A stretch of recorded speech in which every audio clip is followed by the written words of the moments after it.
You know I was going to invite the Canadian pattern designer who was the first one to be featured in the sold-out Quilt the North box to be a guest on the Quilter on Fire podcast.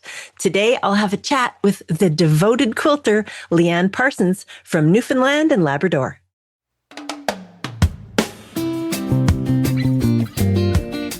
Hello and welcome to the Quilter on Fire podcast. I'm Brandy Maslowski, a former firefighter turned quilt professional. As a quilt teacher, speaker, and judge, I travel the globe to bring quilters more joy and less overwhelm. Not too long ago, the quilty life I now lead was just a dream. After many lessons and a lot of hard work, I've transitioned from juggling a day job and a quilting business on the side to becoming a full-time quiltpreneur. I started the Quilter on Fire podcast to create a vibrant community of quilters, artists, and makers. Each episode brings you inspiring stories, insights, and the pure joy of guests from all over the world. If their stories uplift you and spark joy, you're in the right place. Let's dive in and ignite that creative fire within you. If you love scrappy goodness and lots of tiny pieces, you're going to love this episode. My guest today is Leanne Parsons, the devoted quilter. She's a Canadian pattern designer with over 40 patterns in her shop, a quilt teacher, a free motion quilting lover who has been quilting since the late 90s, blogging for over a decade, and designing quilt patterns that blend contemporary style with a love for traditional blocks. She has a scrappy membership you'll love, and it'll help you turn those treasured scraps into quilts. And she was featured as the first designer in the all-new Quilt the North boxes. If you are Canadian and you haven't heard about this box, you're going to love it. We'll give you more details later in this podcast, but right now, let's explore the story of Leanne Parsons. Leanne, welcome to the show. Thanks for having me, Brandy. I'm excited to be here. Oh gosh, I'm so excited. I was thrilled about this box. And when I found out you were the first designer, I thought, I have to look into this a little bit further. And what did I find? Oh my gosh, you are a gem. I'm so happy to have you on the podcast. So let's get started by taking a look back at where you got started. So when do you first remember putting stitch to fabric? So I can't remember a specific first time doing any kind of like fiber craft. My mom was really crafty and she did a lot of crochet. She did some knitting and some general sewing. So I can remember doing some crochet. I was really bad at it because I did it all really, really tight. So everything I tried to make came out smaller than it was supposed to. But it was kind of always there. And I had a habit of not finishing anything. I can remember a specific, it was a gingerbread man, like embroidery thing that I never finished. Yeah. But then when I was in high school, I met a friend who did a lot of cross stitch. And I had never heard of cross stitch, but I got started doing that, kind of followed her right into that. And I guess along the way, going to the grocery store, because of course at that time, every grocery store had a magazine stand. And I was always looking at cross-stitch patterns and the magazines there. And of course, the cross-stitch patterns were right next to the quilting patterns. And so I started looking at those magazines. I didn't know how to sew, didn't know how to do anything related to quilting at all, but kind of got that bug in my ear that I wanted to try. And so a friend of mine was engaged to get married, and I told my mother that I wanted to make her a quilt. Not a clue how to do any of that, but Mom humored me. And for Christmas that year in my stocking, she gave me a quilt pattern magazine that had a pattern in it that she thought would work.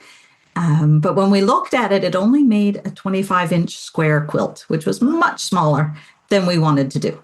So we expanded on that pattern and we added hand applique and hand embroidery, and I hand quilted it, and it was almost double bed size. I guess if you're going to go in, dive right in, and go big or go home. Yeah, so that was my first quilted. Wow. Yes. Tell us a little bit more about like the colors. Do you remember what you chose and how it turned out? So the applique pieces and the embroidery panels had like a cream background. There was a couple of different fabrics, I think, for the backgrounds of the applique fabrics. And the appliques were every color under the sun, and it had red sashing. Yeah. And the embroidery panels I had, this was a wedding gift. So there was a panel that had the birthday for the bride, birthday for the groom, and then a panel for their wedding date and all that. So it was pretty detailed. Wow, that's a big project to tackle for your very first quilt. It was, and I was in university at the time. Yeah. Well, and it sounds like your mom had a really creative impact on you early on. And of course, your friend and dragging you. Well, I don't know if she dragged you into quilting. You kind of discovered it along with her, right? Absolutely. I jumped in with both feet. Yeah. Well, that is so great. So I really love the story of your first quilt and getting into it. Did you feel after that first quilt like, oh my gosh, this is my thing? Like I had the same experience that you had with crochet. Too tight, can't do it. But when I tried quilting for the first time, I was hooked. How about you? Absolutely. Yes. Yeah. So I made that wedding quilt in my second year of university. And I think it was my third year of university. I was making a baby quilt for somebody after that. So yeah, my quilts, I made them very slowly because I was hand quilting everything at that point. But I don't know that I was ever without a quilt in progress after that. Wow, that's so great. And so where did you learn the hand quilting techniques and everything? Was that your mom who really encouraged you, or did you go to shops or even online? So this was all kind of before online. Mm-hmm. So that first quilt was in 97. So mom taught me like the basics to get me going. And then it was magazines and books and anything I could get my hands on. Yeah. So to this day, you still love hand quilting, but that's not all you're doing now. So how did your love for quilting blossom and change over time? So I took a long time to hand quilt everything. Like there were quilts that took me many, many years because I would set them aside, not work on them for a few weeks, a few months, and then I'd come back to them. Yeah. But I always wanted to be able to give quilts as gifts. Mm-hmm. But that's hard to do when they take forever and a day to finish. Yeah. So there was one year when I wanted to make some little mini quilts for my mom and my grandmother and myself and a few friends for Christmas. And I wanted us all to get the same mini quilt. But when I thought of this, it was probably, I don't know if it was late summer or early fall. Well, there was no way I was going to be able to hand quilt, even though they were mini quilts, that many in time for Christmas. And so I said, well, I will try machine quilting them. So at the time, I did not have a walking foot. I didn't have a free motion foot. I was really making it up as I went along, but it worked. And I could finish them all. And that was like, cue the angel chorus because, wow, I can finish things really fast if I do them on the machine. Uh-oh. And so that was the end of the hand quilting. I didn't hand quilt anything until last year. Wow. I went many years without hand quilting anything because the machine quilting just became my absolute love. Yeah. So how did your style change over time? Were you really a traditional quilter, or right now you're pretty contemporary and modern, right? So I was very traditional at the beginning, in part because I think that's what was available in the way of patterns, right? In the magazines, everything at that time would have been very traditional. Yeah. And so I just went with what I could find. I was not designing anything of my own at that time. It was all patterns that I could find in the magazines or books. I had a lot of quilting books. And so gradually, as more modernish patterns became available, I was kind of drifting that way because they really appealed to me. Mm-hmm. And then eventually I did start designing my own. And so that kind of branched even more. I don't know that I'm fully a modern quilter. Like you said, contemporary is probably what fits me best. Yeah. But yeah, it's just been kind of a gradual shift. Yeah. And I love that you have a real mix in your shop. Like you have over 40 patterns there, and there's a mix of contemporary and fresh and applique and all kinds of different, designs and stuff. So it's a lot of fun to peruse all of those. But was there kind of a moment when you realized, okay, I've made a lot of patterns of other people's, designs. I'm going to try my own thing now. When did you start designing patterns?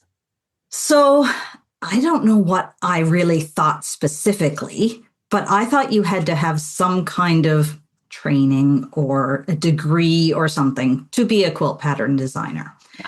And so in about 2011 or 2012, I stumbled upon Craftsy. I was learning machine quilting at the time. And so I was looking for, how to do this, and stumbled across a class on Craftsy.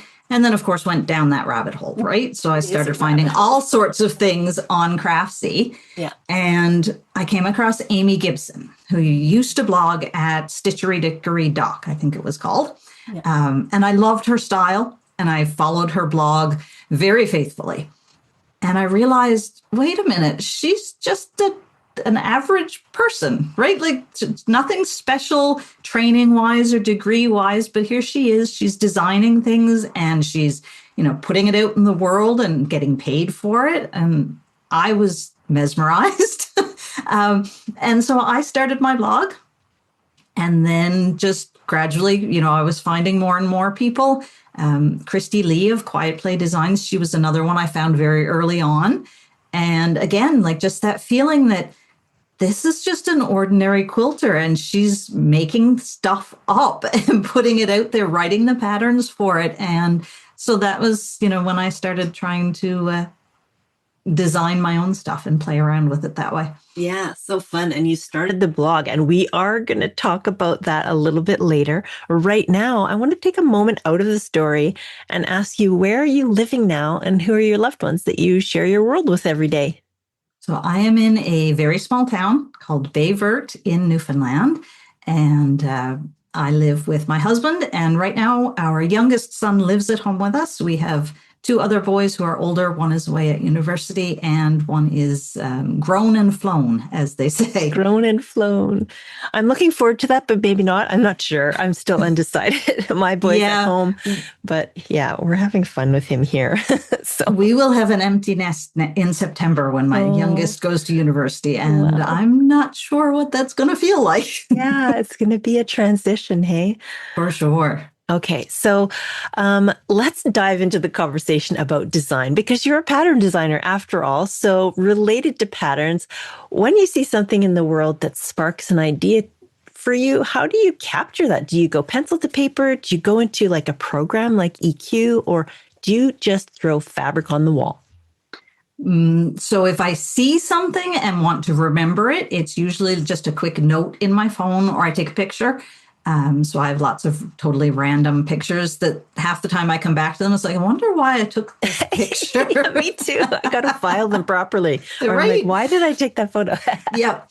But when it comes to the actual trying to translate it into a design, I use EQ8 on my computer. I can't draw anything worth beans, and I don't understand, the more sophisticated software like maybe Adobe Illustrator or something like that.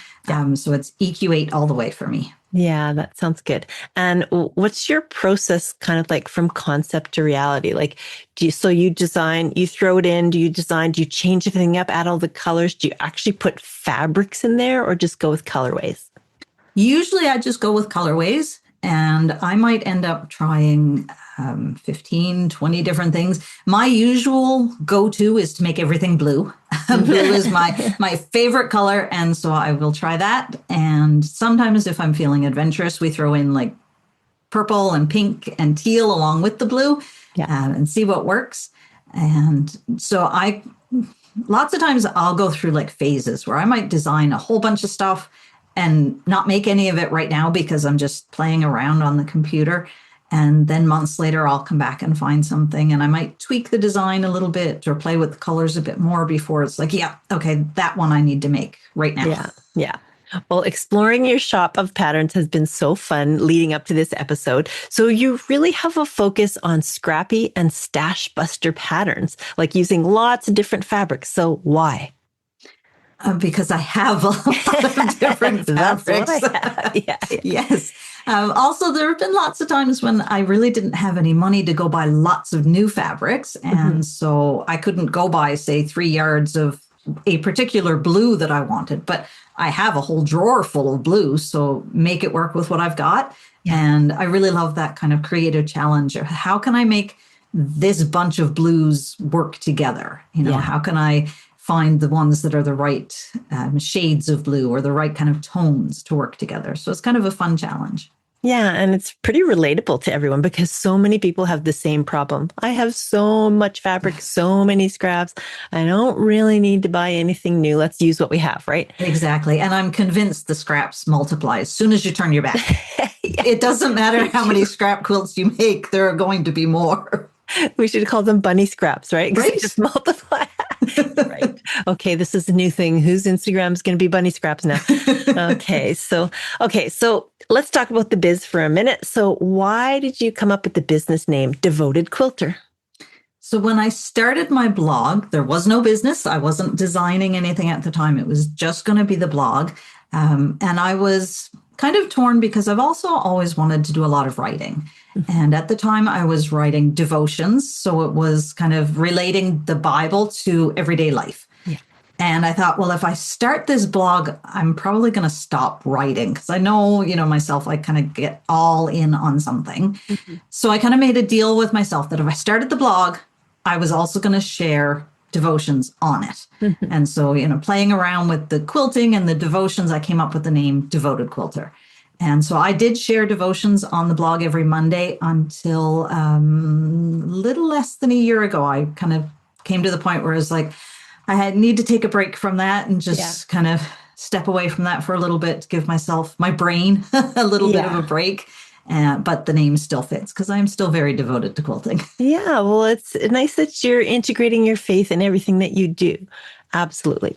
Okay, so you love this quote, "We learn by doing." So why is that important to you? Because I love to learn about a lot of things. I can remember being a kid and my dad saying something to me along the lines of, you should know something about everything and everything about something. And that really stuck with me. So I do love to just read about random things. I don't really have a garden, but for some reason I love reading about, planting things. But I could never take what I've read and translate it into a garden because I've never done it. Yeah. When it comes to something like free motion quilting, I read a lot and I watched a lot of videos, but it wasn't until I actually started doing it on a regular basis that I really learned what to do. And so that phrase, like we learn by doing, has just really stuck with me. If you want to learn something, it's no good to only read about it. You've got to get in there, get fabric and thread and get at it. And you're going to be really bad at it when you start, but that's part of the process and you will get better at it as you go.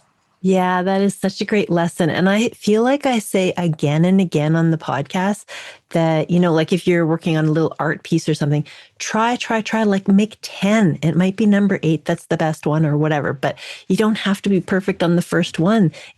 It's the way to get there, right? It's the journey along the way. Yeah. We keep having this recurring theme in the podcast and it's all about joy. It really is. And if you're not having fun in the making process and you're just worried about the outcome, then you're going to be struggling. Exactly. So go ahead.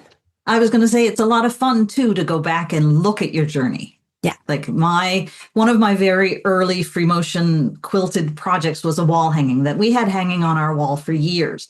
And the free motion quilting is really bad.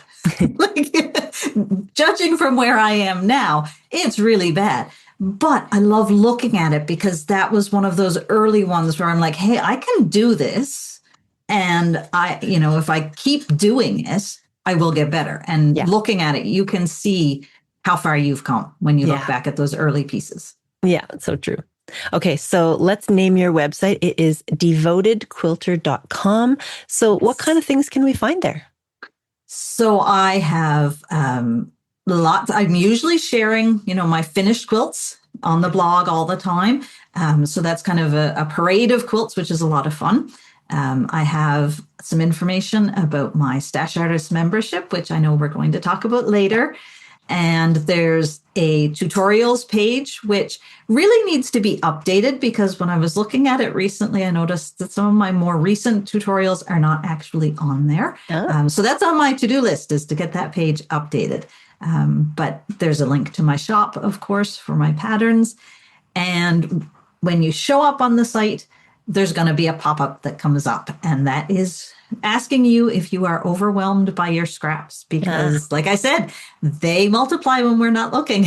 And Yeah. so most quilters have an abundance of scraps, and I love helping people get them organized and stored in a way that makes sense for them Yeah. so that they can use them, because that's what we want to do is we want to use those scraps to make beautiful quilts. So there's a PDF download that you can sign up to get, and that will help you figure out how to sort and store your scraps for the Yeah. kind of quilts that you like to make.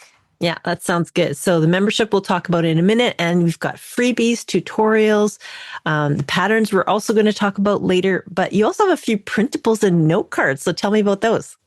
So I love to just kind of play with different things. I love different quotes and whatnot. So I was coming up with some like printable sewing room decor ideas. And of course, one of them says finished is better than perfect, because we toss that phrase all around a lot in quilting, and I definitely believe it. There's not a quilt that I've made that's perfect, but they're finished and they're wonderful. So yeah, there's a few different printable things that you can print out and frame, put on your sewing room walls. Yeah. There's also one printable birthday card. If you've got a quilty friend with a birthday coming up, then Yeah. you can print that one out as well. Yeah, I like that finished is better than perfect, especially today. Like, I think I stayed up till 1 a.m. last night trying to sew the bodice for a dress for QuiltCon. We're recording this obviously much earlier than the actual air date, but oh my gosh, last night I made this. I just got to tell you this ridiculous story. I made the bias tape for the neckline that goes inside, and I cut it all special on an angle and put it back together. And then, that special way that it turns out that the way that I cut it out, I cut it exactly on the straight of Oh frame. So I put it into my neckline, and I'm like, what is going on? So then I ended up having to snip it and then stitch it. I was like, oh my gosh, how can I even film this for people? But I will have a dress. I'm determined to have this beautiful dress for QuiltCon. Well, I can't wait to see it. I hope you'll share pictures. People are going to be able to relate to my story, I think, when they see the video, and I'm like, oh, whoops. Yes, we've all had those. Yeah, I love those moments. I love those little sayings and everything you have. Okay, so community is something that you really care about. You've got this wonderful membership called Stash Artists. So let's talk about it.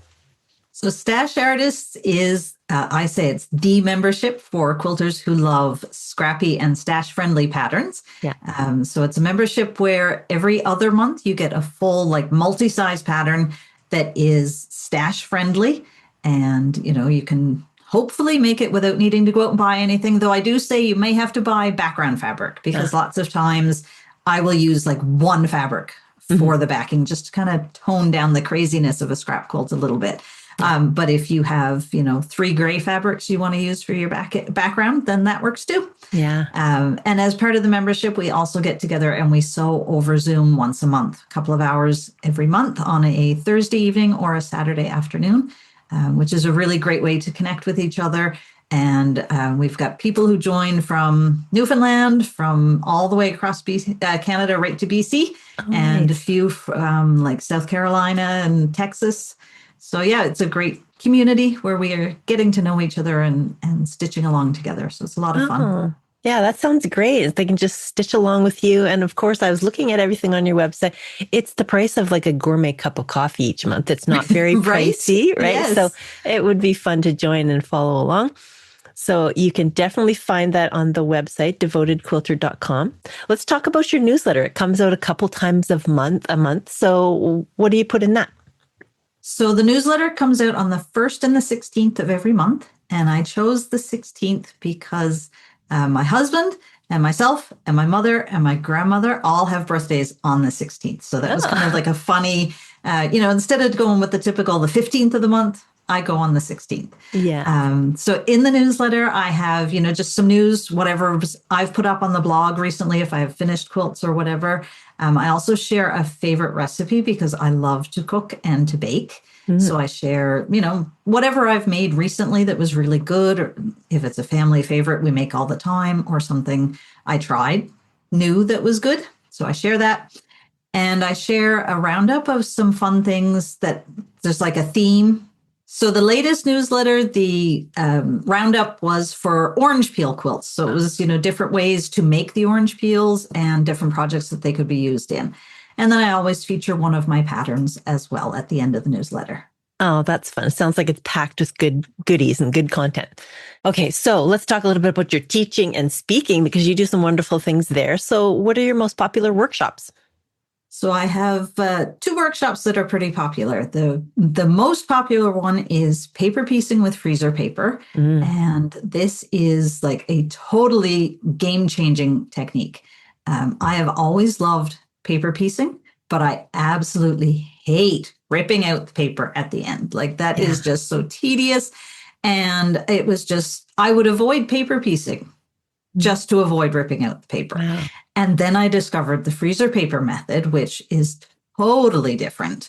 Yeah. You get the same precision and you can make the same blocks, but you don't sew through the paper. And so there's none of this ripping out the paper at the end. And you Yeah. also don't need one template for every block. You Mm, can reuse those templates. I have reused templates, 16, 20 times even. So you save a lot of paper, you save a lot of ink, which is wonderful. yeah. But the biggest thing for me is you save that time ripping out all those bits of paper. Yeah. So, I want you to go a little deeper into like just give us a little in a nutshell. You instead of printing on your printer, stitching through paper, you're actually pressing freezer paper onto your fabric, right?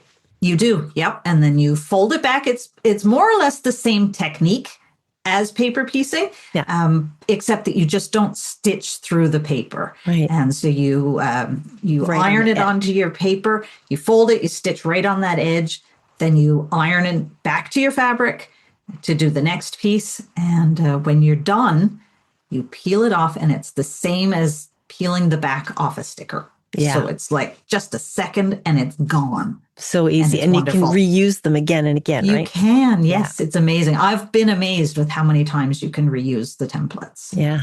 Okay. Well, tell us about your other class, Conquering Curves. So this one is a lot of fun to teach because people are often intimidated by curves. They think I can't do those; they're too hard. And so I use my pattern. It's called Noodles, and it has an inset curve in it, and it's not quite as pronounced a curve as, say, a drunkard's path block, but it's the same technique. So once you learn how to do it using the Noodles block, you can do any curves. Yeah. And so I teach how to make this Noodles block with this sort of gentler curve to it. Yeah. And it's a lot of fun. And people are always like, oh, wait, I can do this. I sewed a curve. Yay. So it's a lot of fun to teach. Yeah, and I have it open right here on the website. And one thing I was really surprised about with this noodles block was you actually captured the exact color of those starchy noodles. How did you do that? This yellow, it's like a buttery yellow, but it's like this perfect yellow. It works so well with those beautiful backgrounds. So the funny thing is, I had the fabric and I was making the quilt, and I was at a friend's house, and I'm like, I need a name for this quilt. Yeah. And she looked at it. She said, well, it makes me think of macaroni. It's perfect. And so that, a little bit of back and forth. And that was how we ended up naming it Noodles. Yeah. So the fabric came first. Yeah. So good. Okay. Let's talk about a couple of your lectures. So I love to talk about quilts, of course. I'm sure you can relate. Yeah. Any quilter generally, put us in a room and let us talk about fabric, and we are happy. So I have a couple of lectures that I love to do. I love to talk about scrappy quilts. So I have one lecture is called Make Mine Scrappy. And I talk about, again, sorting and storing your scraps in a way that works for you.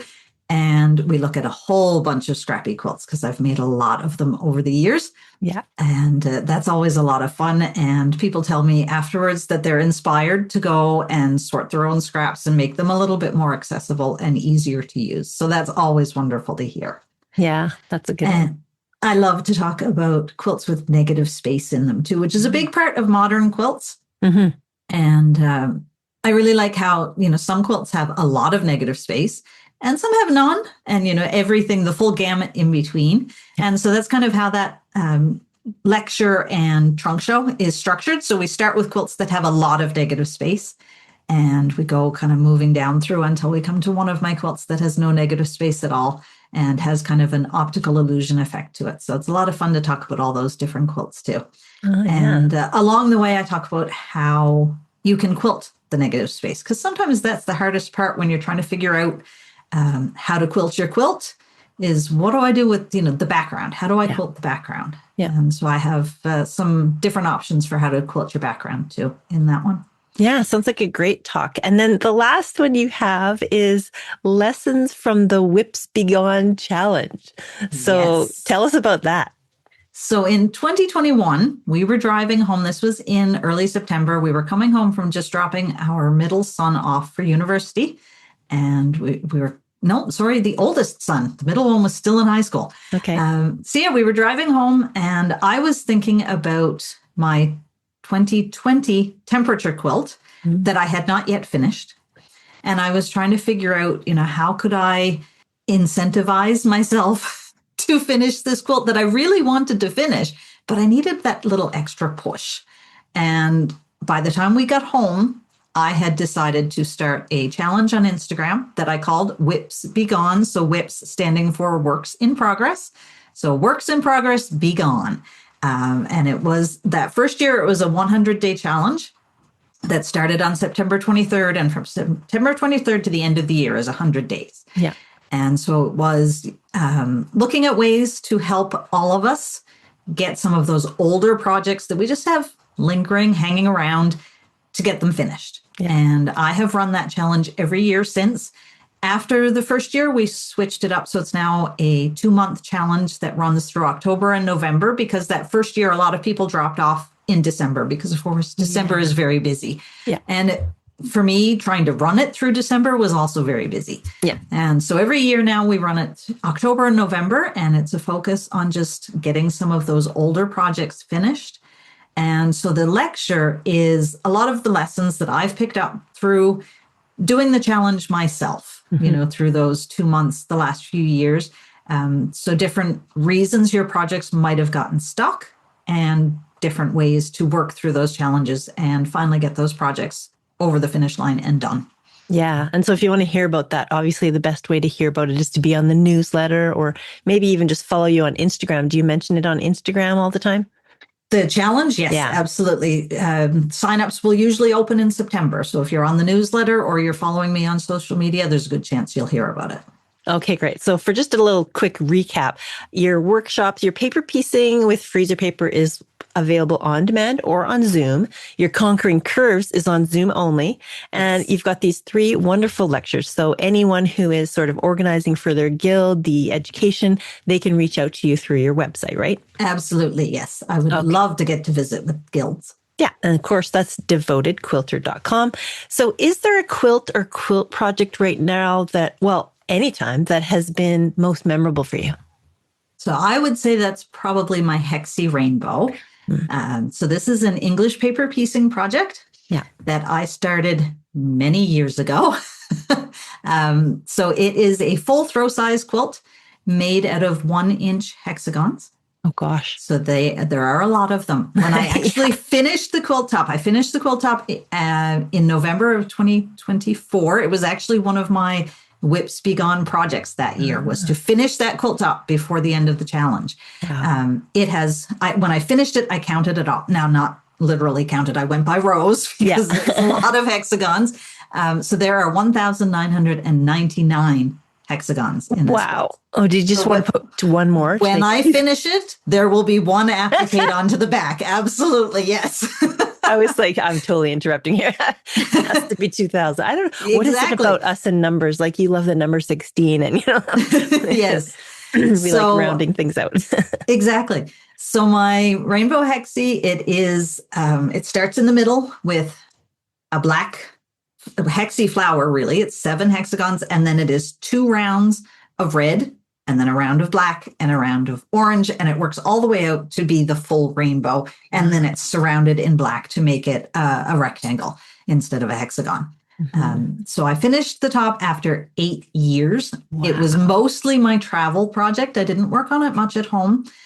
So anytime we were driving, which because we're in rural Newfoundland, we have to drive a lot. Yeah. We're 2 hours from the nearest Walmart. That's kind of how I tell people how rural we are. So whenever we were driving, I would take that with me. If we flew somewhere or, any time we traveled, that has gone with me. And so it took me 8 years to finish the top. And then as I was getting closer to finishing it, I was like, I don't really want to machine quilt this one. This one feels like it needs to Yeah. be hand quilted. So I am doing big stitch hand quilting using Oracle 12 weight thread, and I am loving the process. Oh, nice. And it's probably still going to take me a few years to finish, Yeah. but that's fine. I am happy with this as a long-term project. Well, it's nice to see something that you started off with hand quilting only. You took a long break from it all this time, and here's the project that was worthy of you coming back to hand quilting. Exactly. Yes. And it's good for your mental health too, right? Just sit there and just, that calm, methodical movement. Exactly. It's so relaxing to work on. Yeah. And speaking of that, in your creative practice, what brings you joy? All of it, except the seam ripper. Yeah. Yes, all of it. The only part really that I don't enjoy would be basting, but the rest of it I love. I love, picking out colors, and I love seeing a nice, neat pile of things that are cut and ready to be pieced. Yeah. And the magic of seeing it, coming together as you're piecing it. Yeah. And then I love the free motion quilting. I do not enjoy quilting with my walking foot. I very, very rarely use my walking foot for quilting. And I've been known to text a friend and say, next time I say I'm walking foot quilting something, remind me that I do not enjoy this. But free motion, I adore. I love doing that. Yeah, so fun.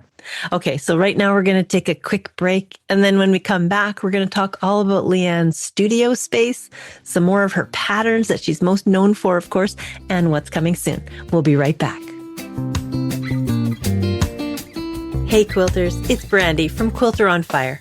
I have a confession. I had no idea what I was missing when it came to bed sheets.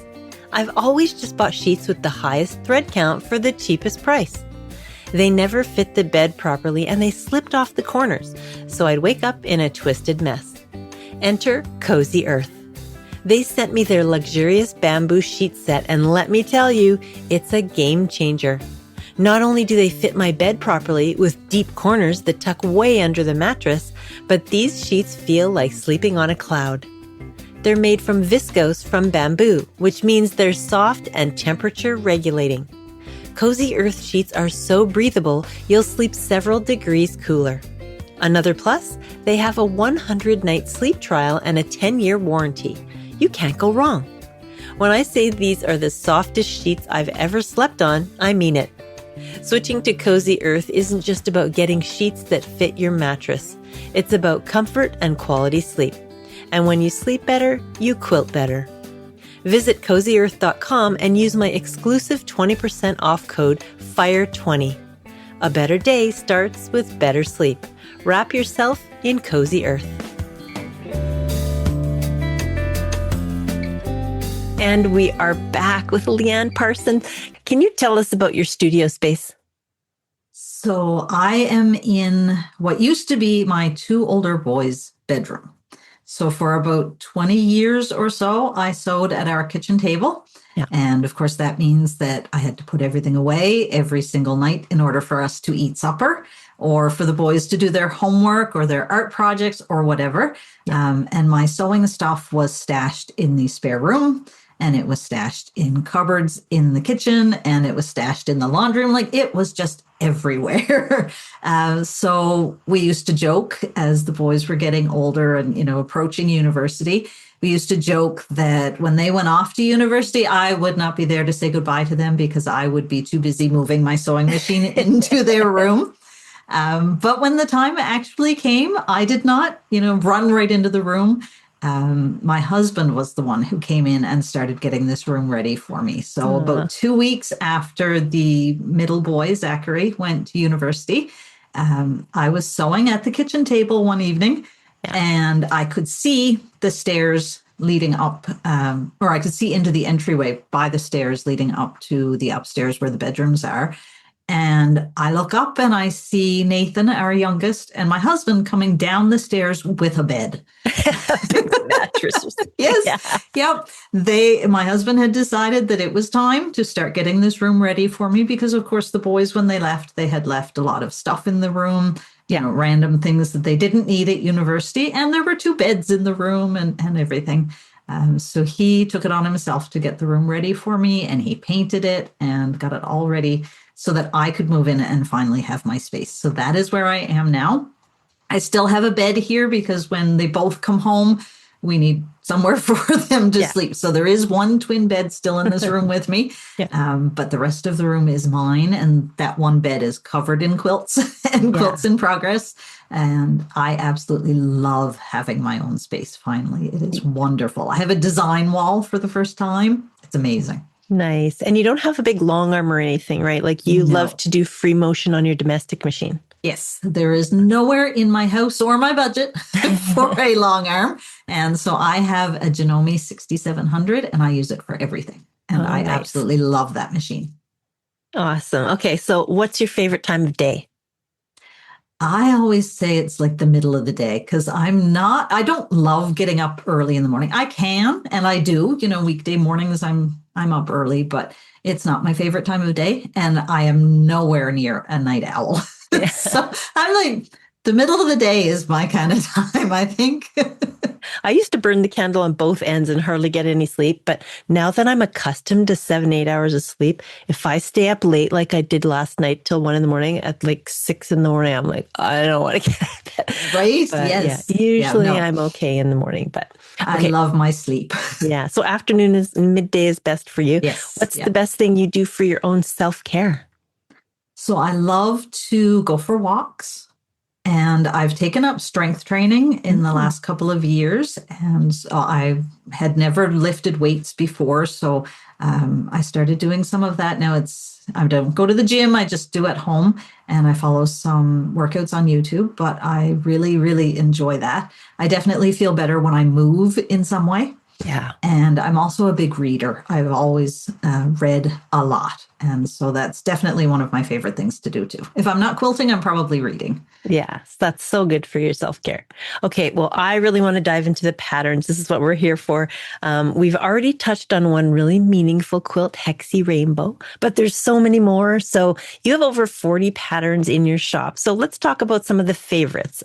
Let's start with your very first published pattern. Which one was that? So that one is called Flower Box. And I mentioned earlier that Christy Lee of Quiet Play Designs was one of the first bloggers I started following.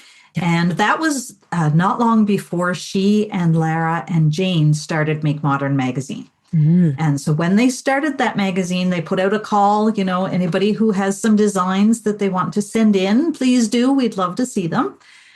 And so I, screwed up my courage and I sent in one design. And then Christy was the submissions editor at the time and she accepted it. And I was shocked. I mean, I didn't know if my design would be considered modern enough for a Make Modern magazine.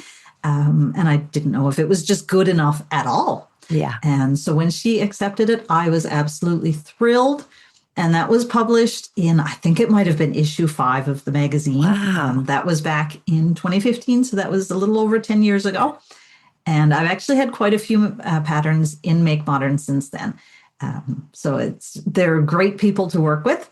And yeah, I'd love to get to meet them someday, but we're kind of far apart. Yeah, they're far away in Australia, right? Yes. And I love that magazine as well. They have such a great subscription available. And I had them on the podcast, I think like 5 years ago. If you're interested in learning more about that magazine, I encourage you to go find it.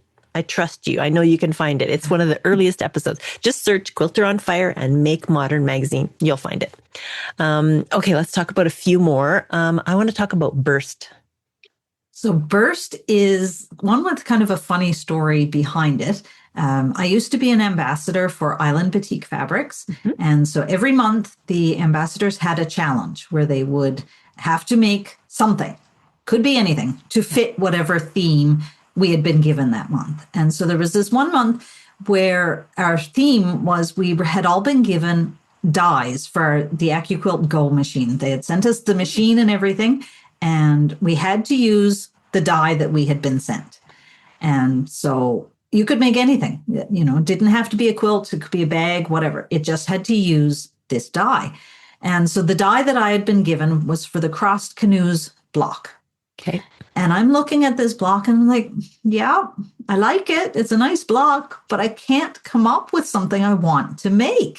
And I looked at that block. I'm sure it was months because we had, we knew what all the challenges were going to be. So you had time to figure it out. But I couldn't come up with anything. And so one day I was playing around with it in EQ8, trying to figure out what to do. And so the center of burst is that cross canoes block. Mm-hmm. But then it explodes out from the center with just the individual quadrants or units of the block. Yeah. And so when I designed that, I was like, okay, this I can make. This is going to be fun. And so it is a scrappy pattern. And I made that first one using the die and cut all the pieces with the AccuQuilt Go machine. But when I wrote the pattern, I wrote it for paper piecing because I know not everybody has the die cutting machine. Yeah. And it's actually the pattern that I use when I teach my paper piecing with freezer paper course, because there are only 3 seams in that paper piece block. So if somebody has never paper pieced before, it's a great way to learn paper piecing. Yeah. And if you're learning it with freezer paper, it's a great one to just learn that new technique. And so it's a lot of fun to make. And it's a great scrappy quilt. Yeah. Well, I love that you made it for paper piecing. So, because not everybody has that AccuQuilt machine. Exactly. Right? Yes. Okay. Let's talk about Sparkler and Formal Garden. I like to say these two are sister designs because they were both designed or both inspired by the design that was on my shower curtain. So the shower curtain was kind of an ombre for color from top to bottom. It got darker as it went down. Yeah. But it had the squares and rectangles that kind of interacted in the same sort of way, more like Formal Garden, but not exactly either one of them. And of course, I'd be in the shower every morning and I'm looking at these different shapes on the shower curtain. And eventually I ended up with 2 sort of similar-ish quilt designs out of it. So, yep, they're my sister patterns that prove that quilty inspiration is everywhere. Yeah, you can find inspiration anywhere. Okay, and we've already talked about that noodles quilt, which is so great. So let's talk about Prairie Point's pinwheel and Twisted Hourglass. So these 2 are really fun designs that have a 3D element to them. Oh, okay. So Prairie Point's pinwheel, the pinwheels are actually made of folded prairie points. So they all, they flop around. You can move them, which I think would be fabulous for like a baby quilt. They would love to get to play with those. And Twisted Hourglass uses twisted strips so that, one side of the strip is folded down to the right and one side is folded to the left, up and down. Yeah. So that the strip has a twist right in the center. So it gives a nice bit of texture to the quilt. So it's just a fun 3D element. Oh, that's cool. So if you want to play with textured fabric instead of having everything flat, you can try these ones. Yes. Well, that's cool. And then I understand that you made a jean type of denim something in a quilt. Tell me about that one.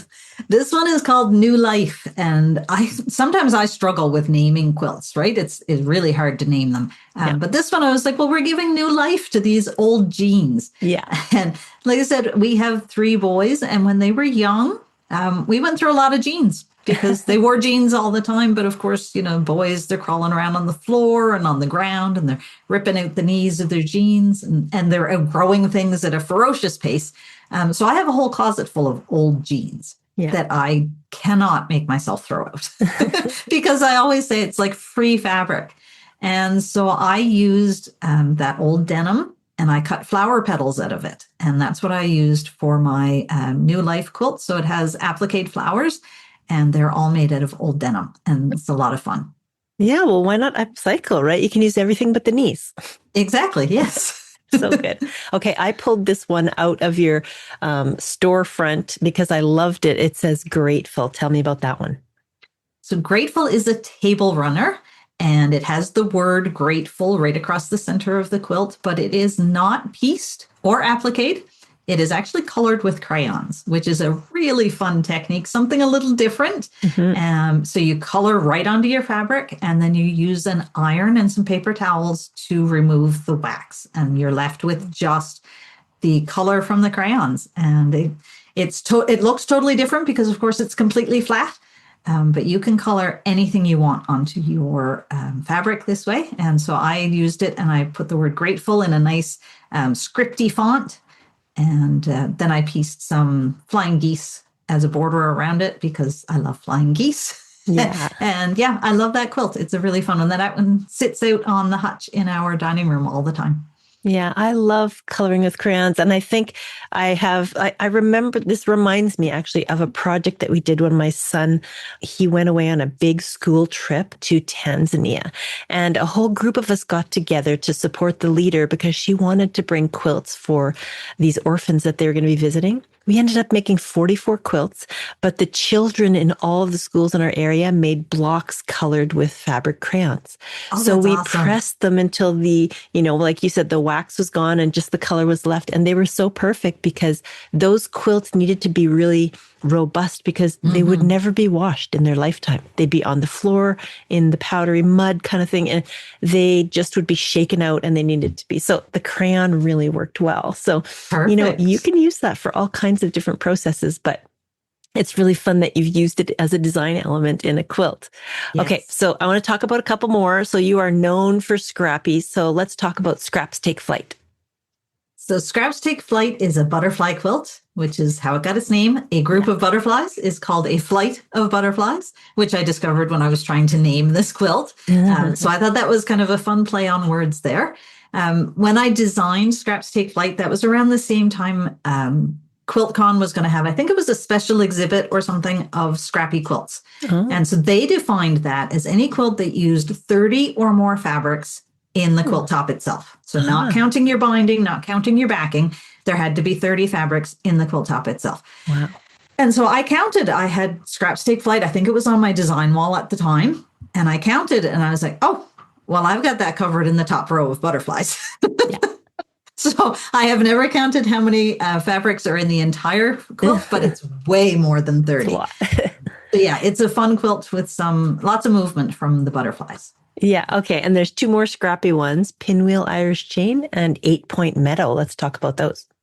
So pinwheels are my favorite quilt block of all time. I absolutely love pinwheels. I love making them and looking at them. And I have quite a few quilts that involve them. Some that I've made and some that are still on EQ8 waiting for their turn. But I'll get there eventually.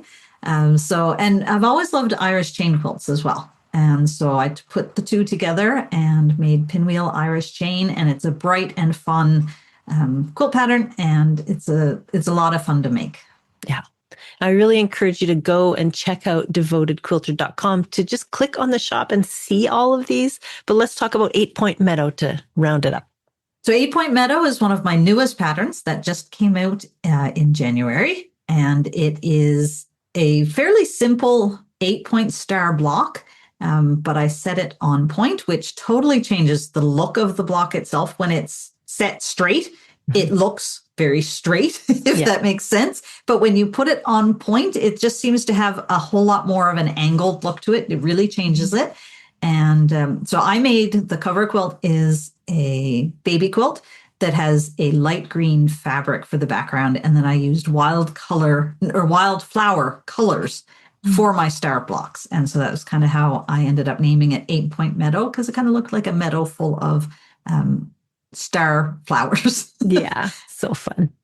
Again, I really encourage you, if you're listening right now, to go check out all those patterns. If you have a stash full of scraps and you really want to get using them, this is the place to go.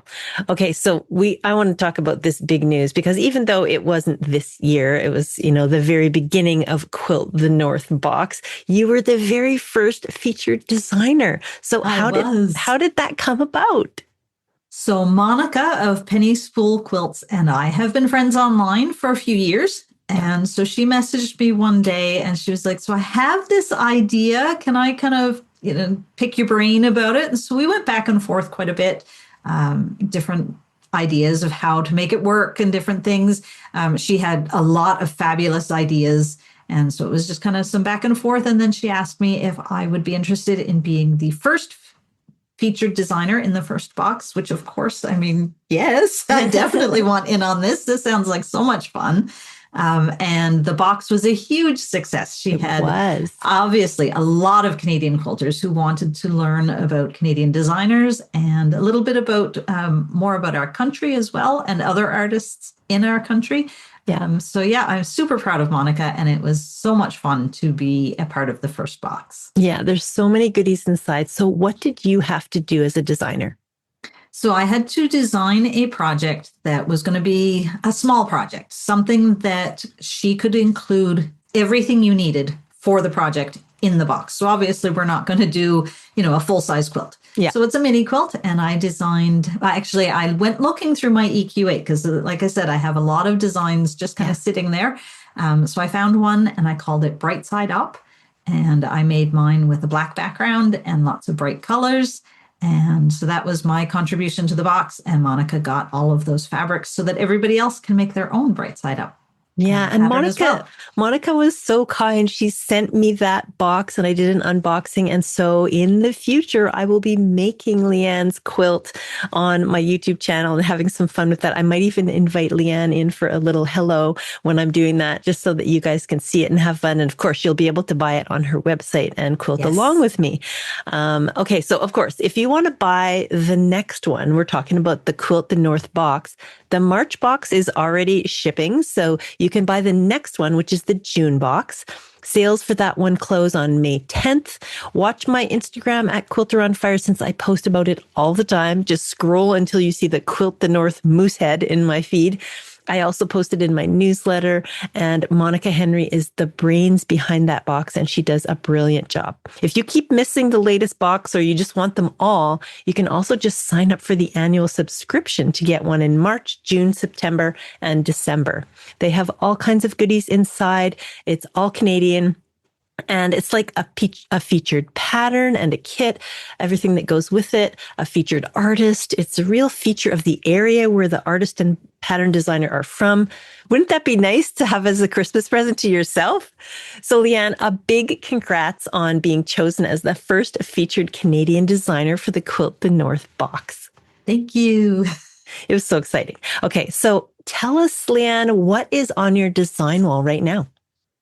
So literally on my design wall right now, I have two projects. Okay. One of them is a mini quilt that I am working on that actually uses that coloring with crayons technique again. And it also uses fusible machine applique, because that's one of my favorite things to do, and some hand embroidery just for something different. So that will be a pattern that will be coming later on in the spring. And I am working on a bag. Now, I am not a bag sewer by any means. I made myself a purse back in 2018. I made the Necessary Clutch wallet. I remember that one. I love. I love it, but it is starting to fall apart. I have one of those. Of those. So I have probably been about a year looking at mine and saying, okay, that really needs to be replaced. And I probably would have made the same thing again, because like I said, I do love it. But it's a little bit too small. I can't fit my phone in it. And I've also gotten to that age where I need glasses, and I can't put my glasses case in it. So I decided I needed something bigger. And so I spent probably, a good 6 months trying to figure out what I was going to make. And so I finally settled on the spring sling pattern from I don't know if you say it, Emmeline Bags. So I have all of the pieces cut out, and I have pieced. It has a pieced panel on the front, so I have that pieced. But now it's just sitting because the actual assembling the bag scares me. But I will get it done because I really want to have the bag, which means I have to make it. I'll give you a little boost of confidence here. You're going to nail it. Thank you. Okay, so now it's time for the lightning round robin, which you will also nail. It's a series of rapid fire questions, and it's super fun. Are you ready? Absolutely. Okay, what is your favorite tool or notion? So I have a little 1x6 ruler that I absolutely love. It's just a tiny little ruler, but I use it all the time. That's the ruler if I'm drawing lines for half square triangles or flying geese. That's the ruler I will use. I'm also, if I'm cutting scraps and they're small enough, I'm using the 1x6, because my other ruler, my main ruler, is 4x36. I have this like giant ruler. Yeah. And so it's kind of unwieldy to use if I don't have to. Yeah. So I use that 1x6 ruler all the time. Yeah, I love that one too. What triggers inspiration for you? Anything. Anything, Who knows? your bathroom apparently with your shower Exactly, curtain. right? Yeah. I have taken pictures of manhole covers, and I mean, it could be anything. So, yeah, I just love looking at all kinds of different inspiration, and who knows, just see where it goes. Yeah, I remember taking a picture of a cobblestone in Germany. It was a parking spot and it had the handicap, like it was in cobblestone. I was like, this is so cool, but what am I going to do? Make that into a quilt? I don't know. Right? Like, Who knows where the ideas will go, but you got to inspiration capture them when you see them. Yeah, it comes from anywhere. How Yes. many UFOs do you have going on at once in your studio? Too many. Too many? Dozens? This is why I started the Whips Be Gone challenge, because there Yeah. are so many. So every year during the challenge, I tick off a couple more. But then I am guilty of, mid-year, I might piece a baby quilt top and then look at it and go, well, I'll quilt that during Whips Be Gone this Yeah. year. So the list never gets smaller. Yeah. So if you're listening to this right now and you're thinking, oh, yeah, the Whips Be Gone challenge launches in September, happens in October, November, right? Yes. Okay. Okay. What motivates you to get out of bed in the morning? My alarm. Your alarm clock. Me too. Although I slept in this morning. I stayed up so late last night that I slept through my alarm this morning. My husband's like pokes his head in. Are you getting up? No. Exactly. Can we just sleep in some mornings? And then I'm terrible on the weekends when I don't have to get up. I'm awake anyway. Yeah. Okay. Sometimes even earlier. No, I'm not one. I don't have a hard time getting out of bed. I'm excited to get up and get going for the day. So just generally speaking, I'm happy to get up and get on the go. Sounds good. Okay. Do you have any kind of personal reward system for getting things done? Usually it's chocolate. Me too. Anything chocolate. Or I might say, when you get this done, you can go for your walk. Or if you finish this tonight, you can spend the rest of the night sitting down with your book. So it's just very simple. Nothing fancy, but I don't need big rewards, but I'm always saying, when you're finished this, you can go do something else that I want to do. It's the next thing you get to start. Yeah, right. Exactly. Okay. What's a skill you'd still love to learn? Needle turn applique. Yeah, I would love to try that. But I also have a handwork project on the go. When I finished putting my Hexie Rainbow together, I needed another travel project. And so I launched right into another Hexie project. This one actually uses 1/2-inch Hexies, so even smaller. So they are a free tutorial on my blog. I called them the Shoe Fly Garden block. And I'm making Hexie flowers and then appliquing them onto a background square. And they're a lot of fun. But that is another multi-year hand project. So I haven't started, testing out the waters with needle turn applique. Yeah. But it's been on my list for years I want to try this. Well, hand-stitched Hexies that are 1/2-inch are so tiny. That means you have a lot of patience. So you'll probably be brilliant at English paper piecing. We'll see. Hand-turn needle applique, right? Yes. You'll probably be brilliant at that as well. Okay. So have you had any weird, crazy, or funny fan moments? So I've only really had one. I don't travel a whole lot. So one night we were at a nearby community. I was with my book club. We had gone out for supper at a little restaurant at, the next community over. And the lady was putting my food down in front of me and she looks at me and she goes, "Oh, you're that woman that makes all the beautiful quilts." So I don't know how she knew of me, but that was kind of my only time I've been recognized out in the wild. It was only one community over, so that's pretty sweet. Yeah, and all your friends are probably like, "Oh my goodness." That's great. Okay, do you have any favorite collections of any kind in your home? So I have always been guilty of bringing home treasures from the beach. Oh. My grandfather introduced me to bringing home beach rocks when I was, really little. We would always go walking on the beach and I would come home with my pockets and probably his pockets full of beach rocks, which my parents then had to bring home from my grandparents' home to our home. So the driveway at my parents' place has lots of beach rocks in it. And I still do this. And I bring home shells and I bring home sea glass. So I always say my collections might rival my fabric stash. Yeah, it is so fun to just wander along the shore and look at all the beauty at your feet, right? Yeah, I love that. Okay, what is your proudest accomplishment? Oh, I would say probably having built a business at all. And I mean, really, when I started my blog in 2013, so again, there was no business at that point. It was just, I'm going to try this blogging thing. Yeah. I had no idea how to get a picture from our camera onto the computer. My husband had to teach me how to do that in order to be able to put pictures on my blog. Yeah. And so I have come a long way since then. And there are times now I might be telling my husband, so I'm working on doing this. And he goes, you can do, whatever it is that I'm working on, but it's some computer thing. And I was never very technically skilled at all, but I have learned a whole lot in the last 13 years almost. Yeah. Being an entrepreneur is a huge accomplishment. And it's a lot of fun. I never expected it would be so much fun, but it really is. Yeah. Okay, so thank you for braving the lightning round robin. That was really fun. So I've mentioned your website at devotedquilter.com, where we can find all the things we've talked about today. But where's the best place for us to connect with you on social media? So on Instagram, I am just at Devoted Quilter. And on Facebook, I'm at Devoted Quilter Designs.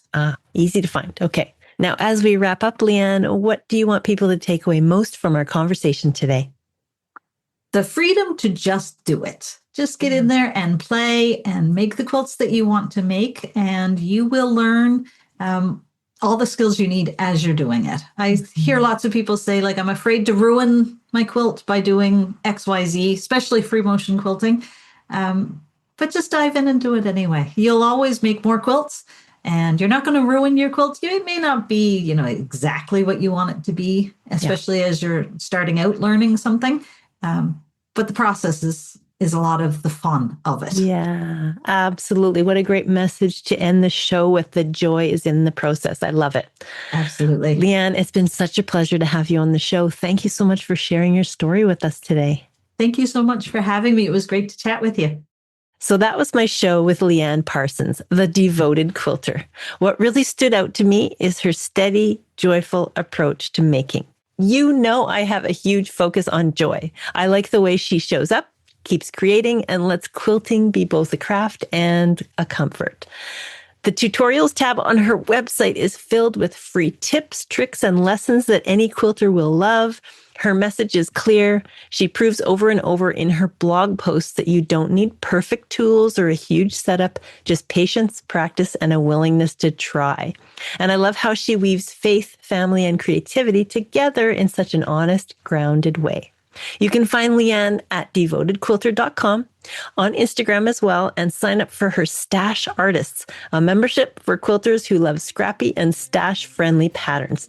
And be sure to check out her blog. It's full of projects to make, recipes, and little bits of life from beautiful Newfoundland. And today, I loved sharing her story with you.